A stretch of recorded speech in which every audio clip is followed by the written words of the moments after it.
안녕하세요. 찬이의 조용한 서재입니다. 오늘은 참 괜찮은 말들이라는 책을 읽어드리려고 합니다. 어, 박지원 작가님의 책이죠. 박지원 작가님은 다큐멘터리 3일에서 VJ로, 유키즈에서 다큐멘터리 디렉터로 일하셨다고 해요. 일하시면서 여러 다양한 사람들을 만나고 그 사람들의 말과 행동, 가치관 등을 보며 새로 깨달은 내용들을 담은 책입니다. 읽으면서 괜찮아. 조금 더 천천히 가도 돼. 충분히 잘 살아가고 있어. 라고 말해주는 듯한 느낌을 받았어요. 혹시 오늘이 조금은 지친 하루였다면 이 책이 조용한 위로가 되었으면 좋겠습니다. 그럼 이제 참 괜찮은 말들 읽어드릴게요. 나는 왜 자꾸 초라하다고 느끼는 걸까? 2022년 수학계의 노벨상을 걸리는 필드상을 받은 미국 프리스턴대 허준희 교수. 그는 서울대 졸업식 축사에서 평균적으로 사람이 80년, 약 3만일을 건강하게 산다고 했을 때 그중 또렷이 기억하는 날은 많지 않을 텐데 졸업식이라는 특별한 하루를 함께 할 수 있게 되어 기쁘다며 말문을 열었다. 이제 본격적으로 어른입니다. 실패를 두려워하지 말고 도전하라. 편안하고 안전한 길을 거부하라. 타협하지 말고 자신의 진짜 꿈을 쫓아라. 모두 좋은 조언이고 사회 입장에서는 매우 유용한 말입니다만 개인의 입장은 다를 수 있습니다. 제로섬 상대 평가의 몇 가지 퉁명스러운 기준을 따른다면 일부만이 예외적으로 성공할 것입니다. 여러 변덕스러운 우연이, 지쳐버린 타인이, 그리고 누구보다 자신이 자신에게 모질게 굴 수 있으니 마음 단단히 먹기 바랍니다. 나는 커서 어떻게 살까? 라는 오래된 질문에 오늘부터의 매일이 대답해 줄 것입니다. 취업 준비, 결혼 준비, 육아, 교육, 승진, 은퇴, 노후 준비를 거쳐 어디 병원의 그럴듯한 1인실에서 사망하기 위한 준비에 산만해지지 않기를 바랍니다. 무례와 혐오와 경쟁과 분열과 비교와 나태와 허무의 달콤함에 길들지 말길. 의미와 무의미의 온갖 폭력을 이겨내고 하루하루를 온전히 경험하길. 그 끝에서 오래 기다리고 있는 낯선 날을 아무 아쉬움 없이 맞이하길 바랍니다. 졸업생 여러분, 오래 준비한 완성을 축하하고 오늘의 새로운 시작을 축하합니다. 서로에게 그리고 자신에게 친절하십시오. 그리고 그 친절을 먼 미래 우리에게 잘 전달해 주길 바랍니다. 응원합니다. 축하합니다. 감사합니다. 그는 과거의 자신에게 해주고 싶은 말을 생각하며 이 축사를 썼다고 한다. 왜냐하면 자신의 대학 생활은 잘 포장해서 이야기해도 길 잃음의 연속이었기 때문이다. 똑똑한데 성실하기까지 한 주위의 수많은 친구들을 보면서 자신 같은 사람은 뭘 하며 살아야 하나 고민했지만 쉽게 답은 보이지 않았다. 어린 시절 통계학과 교수였던 아버지는 그에게 수학 문제집을 풀어보라고 권했다. 수학에 흥미가 없었던 그는 답안지를 몰래 베꼈고 이를 눈치챈 아버지는 답안지를 잘라 숨겼다. 하지만 그럼에도 문제집을 풀기 싫었던 그는 동네 서점에 가서 답을 베껴왔다. 아버지는 그 일을 계기로 다시는 그에게 수학을 가르치지 않았다. 중학교 3학년 때는 수학 경시대회에 나가볼까 잠깐 고민했지만 선생님은 그에게 지금 시작하기엔 너무 늦었어 라고 말했다. 그래서 그는 자신을 수학을 못하는 아이라고만 여겼다. 그는 표현할 수 없는 것을 표현하고 싶었다. 시인이 된다면 가능할 것 같다는 생각에 고등학교를 자퇴했다. 그러나 시인이 되겠다는 꿈은 글쓰기의 한계를 느끼며 접었고 결국 검정고시와 재수학원을 거쳐 서울대 물리학과에 진학했다. 하지만 진학 이후에도 여전히 마음을 잡지 못한 그는 마음을 끌어당기는 것을 찾아다니느라 학과 공부를 소홀히 해 F학점이 수두룩했고 그 덕분에 대학을 6년이나 다녀야 했다. 방황하던 그를 안착시킨 것은 뜻밖의 만남이었다. 하버드대 명예교수이자 학문의 즐거움의 저자인 히로나카 에이스케가 서울대에서 수학을 가르치던 시기 그는 교수의 수업을 듣고 수학에 관심을 가지게 되었다. 그래서 그는 어느 날 혼자 식사를 하고 있던 교수에게 일생일대의 용기를 내어 말을 걸었고 이후 둘은 매일 점심을 함께하게 되었다. 매일의 점심시간은 질문과 사유 그리고 삶의 방향을 배우는 시간이 되었고 그는 수학을 배우면 표현할 수 없는 것을 표현하는 일이 가능할지도 모르겠다는 생각을 하게 되었다. 결국 그는 교수의 권유로 서울대 수학과 대학원에 진학했고 이후 수학은 그에게 살아가는 큰 의미가 되었다. 자신의 길을 돌아보며 그는 말했다. 제가 걸어온 길이 구불구불하긴 했지만 저한테는 그게 가장 빠르고 최적화된 길이었던 것 같습니다. 지금 겪고 있는 시행착오들이 불필요한 과정이 아니라 어쩌면 훗날 멋진 곳으로 가기 위한 아주 중요한 단계일지도 모른다고. 우리가 살아가는 삶의 경로는 종종 돌아가고 흔들리며 예상과 다르게 펼쳐지지만 그 모든 경험은 결국 고스란히 쌓여서 의미를 갖게 된다고도 했다. 그는 자신이 지금 여기에 이르게 된 것은 과거에 자신이 해온 것들과 누군가가 건넨 친절 덕분이라고 말했다. 그리고 지금 자신이 살아가는 것 또한 미래의 자신에게 베푸는 친절이라고 여겼다. 나는 그에게 마지막으로 물었다. 지금도 방황하고 있을 청년들에게 어떤 말을 해주고 싶냐고. 그는 망설임 없이 답했다. 근거 없는 자신감이 중요해요. 근거 있는 자신감은 너무 연약해요.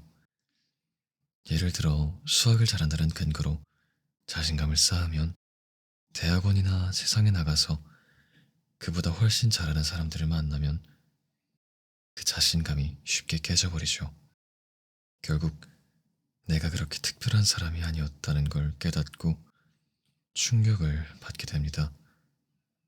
그러니까 자신감의 원동력을 외적인 성취나 비교에서 찾지 말고 보다 본질적인 데에서 그 자양분을 끌어올려야 해요. 왜냐하면 아무리 운 좋은 사람도 살면서 3번은 반드시 힘든 과정에 놓이거든요. 그럴 때 근거 없는 자신감이 목표를 변경하도록 돕기도 하고 기존 목표를 향해 더 나아갈 수 있게 만들면서 인생을 끝까지 잘 살아낼 수 있게 하는 큰 힘이 되더라고요. 근거 없는 자신감을 괜한 허세의 상징으로만 여겨왔던 나에게 허 교수의 말은 뜻밖의 깨달음을 주었다. 자신감의 원동력을 외부에서 찾는 한 나는 결코 진정한 자신감을 가질 수 없다는 사실을 말이다. 남보다 뛰어나게 잘하는 게 없으니까 나 자신을 초라하게 느끼는 게 당연하다 생각했지만 그게 아니었다. 돌이켜보면 나는 남들에게는 늘 괜찮다고 말하면서 정작 나 자신한테는 한 번도 너그럽지 못했다. 조그만 실수라도 하면 어김없이 스스로를 탓했고 나는 도대체 왜 이 모양일까? 이게 다 나 때문이야. 이 정도밖에 못해? 라며 나 자신을 몰아세우기 급급했다. 내가 초라하다고 느낄수록 나를 더욱 가혹하게 채찍질해왔던 것이다. 애쓰고 있는 나를 가장 가까이에서 격려하고 응원해야 할 사람은 바로 나 자신인데 말이다. 나는 그의 말대로 나한테 친절해지고 싶어졌다. 내가 초라하게 느껴질 때마다 스스로에게 친절하게 내미는 손. 나는 허준이 교수를 통해 그 손을 어떻게 내밀어야 할지를 배웠다. 내가 나에게 하는 부정적이고 가혹한 말들, 그 말들을 먼저 멈추어야 한다. 그 어떤 것도 위로가 되지 않을 때, 추운 겨울, 차가워진 손을 주머니에 넣을 때면 떠오르는 곳이 있다. 통영 동안마을, 그곳에서는 겨울이 시작되는 11월이면 길거리를 오가는 사람을 거의 찾아볼 수 없다. 김장철을 맞으라 굴수요가 폭증하는 그맘때면 마을 사람들이 모두 박신장으로 모여들기 때문이다. 박신은 껍질을 벗긴다는 뜻이고 박신장은 굴껍질을 까는 공장을 말한다. 굴박신은 하루 12시간을 꼬박 서서 해야 하는 고된 일이지만 특별한 기술 없이 손님만으로도 돈을 벌 수 있다. 그래서 자식 뒷바라지를 해야 하는 이들에게 그것은 든든한 생계수단이 되어왔다. 새벽 4시 박신장은 굴껍질을 까기 위해 모여든 30에서 40여 명의 아주머니들로 분주해졌다. 그들은 작업대에 산처럼 쌓여있는 굴 앞에 서서 익숙한 듯이 굴을 하나씩 까기 시작했다. 신속하고 날랜못 손놀림으로 단단한 껍질에 숨어있는 굴의 속살을 꺼내 그릇에 담고 그릇을 다 채우면 저울로 가져가 무게를 재고 칠판에 자신의 작업량을 체크했다. 손자 학비를 벌기 위해 일하는 할머니, 허리를 다쳤지만 자식에게 기대고 싶지 않아 노후를 준비하기 위해 일한다는 60대 아주머니, 이제야 부모님의 마음을 알 것 같다는 30대 젊은 아낙네까지. 나이도 사연도 모두 다르지만 그들은 밥 먹는 시간도 아까운지 허겁지겁 쌓은 음식을 입에 우겨넣고는 또다시 굴을 까기에 여념이 없었다. 무게가 늘어나는 만큼 퇴근길에 돈을 더 받을 수 있어서일까? 끝없이 쌓인 굴에 압도될 법도 하고 손에는 언제 어디서 다쳤는지 모를 자잘한 상처가 아물 날이 없지만 그곳엔 흥겨운 콧노래와 웃음이 가득했다. 오후 5시 산처럼 쌓여있던 굴이 바닥을 보이자 아주머니들이 하나둘씩 퇴근을 하기 시작했다. 잠시 후 아주머니들이 모두 퇴근을 하고 떠들썩했던 작업장이 조용해지자 박신장 사장 부부만 남았다. 이틀 동안 취재하며 가까워진 덕분이었을까. 정리를 하던 아내가 문득 얘기를 꺼냈다. 사실 바다를 업장 삼아 30년 넘게 이 일을 해오고 있지만 자신들에게 가장 큰 아픔을 준 것도 바다라고. 아들이 어렸을 때 일터에 놀러 왔다가 배와 뗏목 사이에 빠졌는데 남편은 배에서 기계를 손보느라 아들이 바다에 빠진 것을 미처 보지 못했다. 그렇게 한순간에 부부는 아들을 떠나보내고 말았다. 자식이 죽으면 가슴에 묻는다는 말이 뭔지 알 것 같아요. 아내의 이야기를 들으며 나는 묵묵히 뒤에서 작업하고 있는 남편을 바라보았다. 얼굴이 보이지 않아 그가 어떤 표정인지 알 수 없었지만 작업장을 가득 채운 무거운 공기가 꼭 그의 마음인 것처럼 느껴졌다. 아들을 빼앗아간 바다를 매일 보고 살아야 하는 부모의 마음을 내가 어떻게 헤아릴 수 있을까? 그는 초등학교 5학년 되던 해 갑자기 아버지를 여의었다. 하지만 아버지의 죽음을 슬퍼할 겨를도 없이 어머니와 사남매는 당장 생계를 걱정해야 했다. 집도 없고 밭도 없고 당장에 먹을 것도 없었다. 그래서 그저 배고픔이라도 해결할 요량에 시작한 게 바로 이 굴 까는 일이었다. 다른 친구들이 잠잘 때도 일하고 학교 갈 때도 일하면서 열심히 굴을 까서 돈을 모았지만 늘 돈은 부족했다. 한 번은 동생이 하숙비가 안 들어왔다며 전화를 걸어왔다. 그는 차마 돈이 없다는 말을 할 수 없었다. 동생한테 하숙비 없다고 하면 그렇잖아요. 동생이 나쁜 짓이라도 할까 싶어서 돈 없단 말을 못했어요. 빚을 내서라도 하숙비만큼은 정확하게 보냈어요. 제가 못 먹어도. 그래도 그는 바다가 고맙고 굴 까는 일이 좋았다. 바다가 밥을 먹게 해주고 따뜻한 방에 잘 수 있게 해주고 사랑하는 아내를 만나게 해주고 눈에 넣어도 안 아픈 아들을 얻게 해주었기 때문이다. 하지만 아들을 잃고 그의 세상은 무너졌다. 아들을 빼앗아간 바다가 너무 밉고 원망스러웠다. 하지만 굶어 죽을 수 없어서 다시 바다로 나갔다. 차분히 말을 이어가던 남편은 끝내 목이 메는 듯이 말을 멈추었다.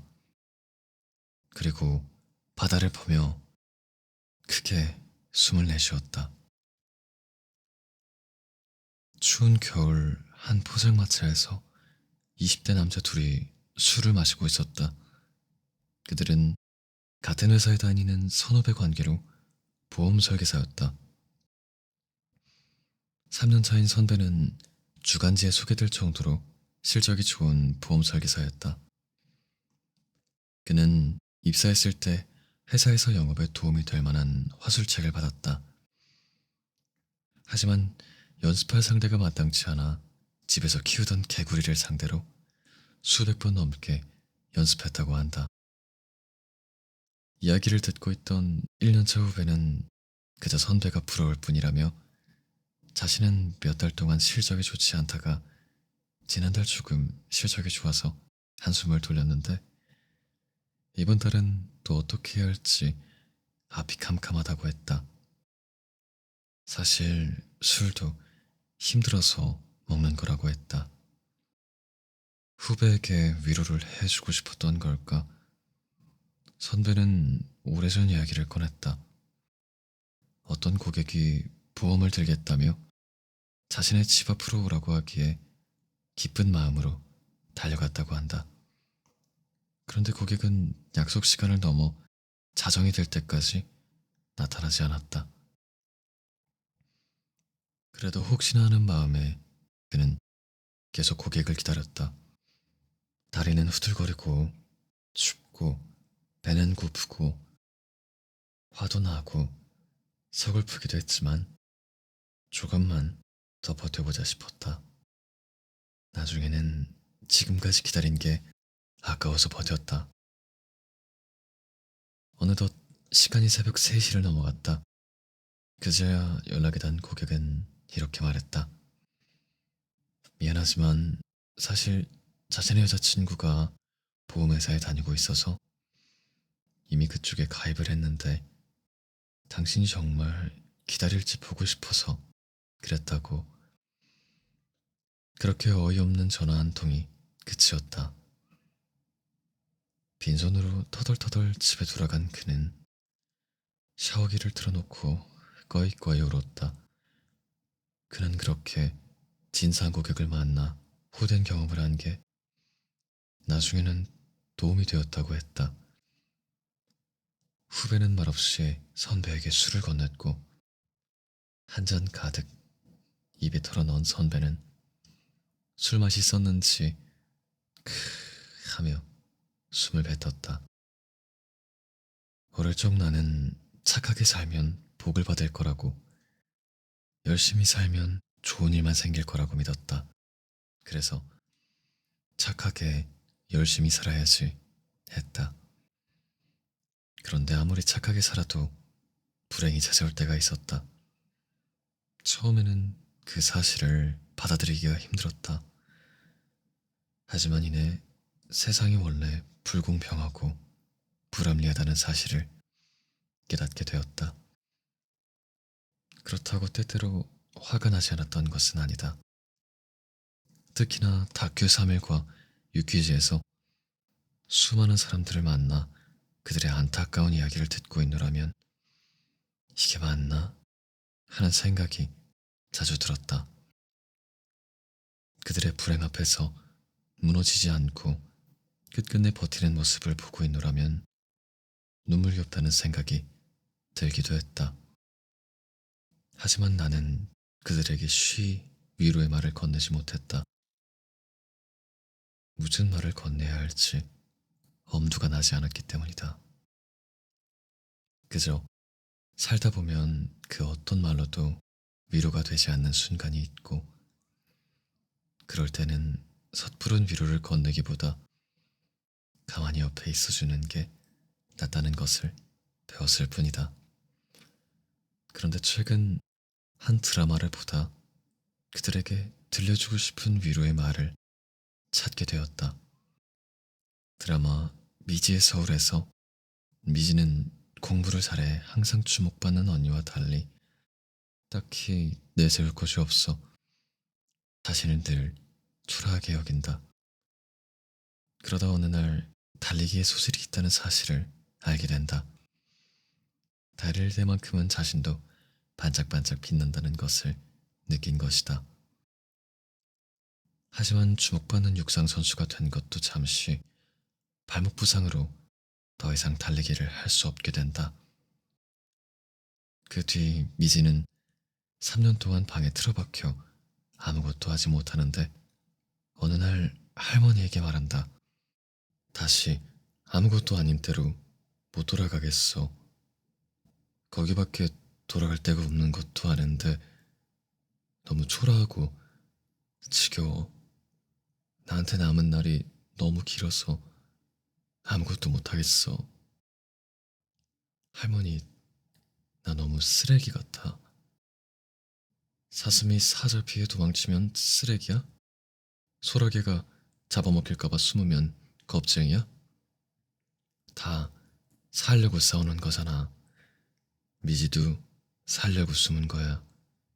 암만 모냥 빠지고 추저분해 보여도 살자고 하는 짓은 다 용감한 거야.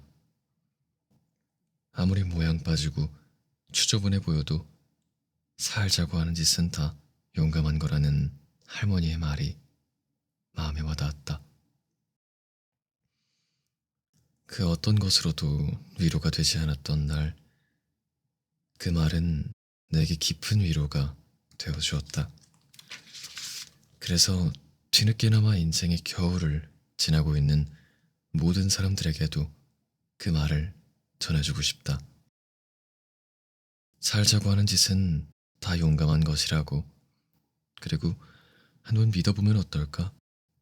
지금은 너무 춥고 힘들지만 겨울은 지나갈 테고, 그러면 따스한 봄이 찾아올 것이다. 나에게도 당신에게도 분명히 봄은 온다.